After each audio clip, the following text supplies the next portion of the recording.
मेरे अति प्रियो यीशु मसीह के नाम से प्यार से आपको अभिवादन करता हूँ। क्या आप भले चंगे के साथ हैं?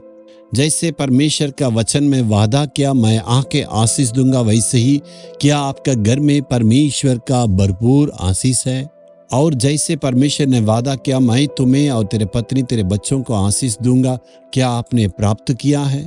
लेकिन आज आप कहते हैं मेरे परिवार में इतना दुख है, इतना बीमारी है, इतना कर्जा है और मैं इतना परेशानी के साथ, बोझ के साथ, दबाव में है, इतना बहुत चिंता में है। और मेरे जीवन में जो कुछ परमेश्वर ने वादा किया वो आशीषें मेरे जीवन में पूरा नहीं हुआ, मैं क्या करूँगा? इतना दुआ प्रार्थना कर लिया है लेकिन परमेश्वर ने कुछ आशीष नहीं दिया। ऐसे ही आप कहते हैं। उस रुकावट के कारण को जान के हमें प्रार्थना करना। व्यवस्था विवरण 23 अध्याय का 5वां वचन में क्या कहते हैं? तेरे निमित्त उसके शाप को आशीष से पलट दिया, इसलिए कि तेरा परमेश्वर यहोवा तुझसे प्रेम रखता था। परमेश्वर आपको, आपका परिवार को ज्यादा प्रेम करता है। उसी प्रेम के कारण से आपका परिवार के श्राप को आशीष में बदलेगा। केवल यीशु मसीह ही आपके श्रापों को आशीष के रूप में बदलेगा। कारण है सिर्फ यीशु ही आपके श्रापों के लिए क्रूस पर मरा है। गलातियों 3 अध्याय का 13 वचन में लिखा है, जैसे लिखा है काट पर लटकाए जाने वाले श्रापित, वैसे ही प्रभु यीशु मसीह ने हमारे श्रापों को अपने ऊपर उठा लिया और हमारे लिए श्राप के बदले आशीष को हमें दिया है। यीशु ने अपना खून जो है हमारे लिए बहाया। उस क्रूस को देखिए, उसका लहू हमारे पापों को धोकर शुद्धिकरण करता है। इसलिए यीशु मसीह का लहू को हमें स्मरण करना है। दूसरा, उनका शरीर पर हमें ध्यान देना है। यीशु मसीह ने हमारे शरीर की सारी दुर्बलताओं को दूर करने के लिए क्रूस को उठाया। शरीर में इतना घायल हुआ है, उनके कोड़े खाने से हमारा बीमारी ठीक होती है। और कांटों का मुकुट, यीशु के पहले यीशु के बाद भी बहुतों की क्रूस का मृत्यु मिला, लेकिन किसी को भी कांटों का मुकुट नहीं पहना गया। इसका मतलब वो श्राप को दर्शाता है। जब परमेश्वर ने इस धरती की सृष्टि की, कभी भी उसने कांटों को नहीं बनाया। जैसे ही मनुष्य ने पाप किया था, पाप के चलते श्राप चलाया, उस श्राप को दर्शाने के लिए कांटे आने लगे।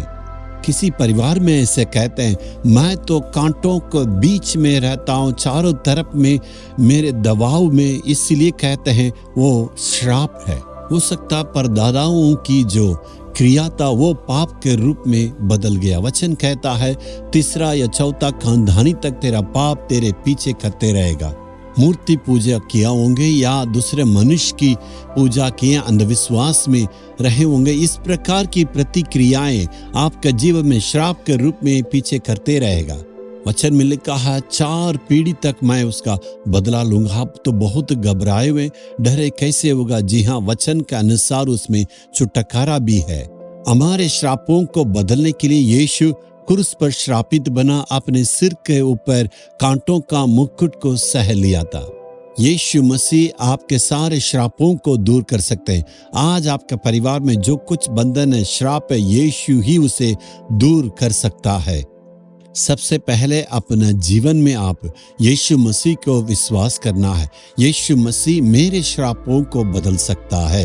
यीशु मसीह मेरे परिवार की श्रापों को पूरे बदल सकता है। मैं आज अपने पूरे दिल से मेरे परिवार के ऊपर का श्राप को और मेरे ऊपर का श्राप जो पड़ा है, शैतान को जो बंधन है, वो सारी बातों को दूर करने के लिए अपने परिवार को और मुझको, सारे लोगों को मैं अर्पण करता हूँ। यीशु तू ही इस श्राप को दूर करना है।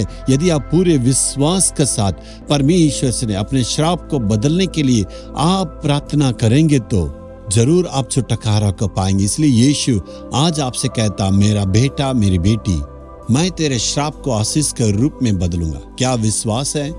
ये यीशु मुझे और मेरे परिवार की सारे श्रापों को बदलने के लिए तूने क्रूस पर कुर्बान हुआ है।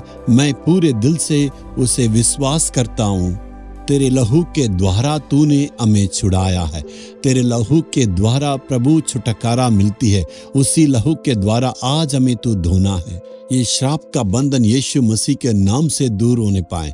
ये श्राप सारी बातें आशीष के रूप में बदलना है। मुझे और मेरे सारे परिवार को तू आशीष देना है। मैं विश्वास करता हूँ प्रभु, यीशु के नाम में, आमीन आमीन।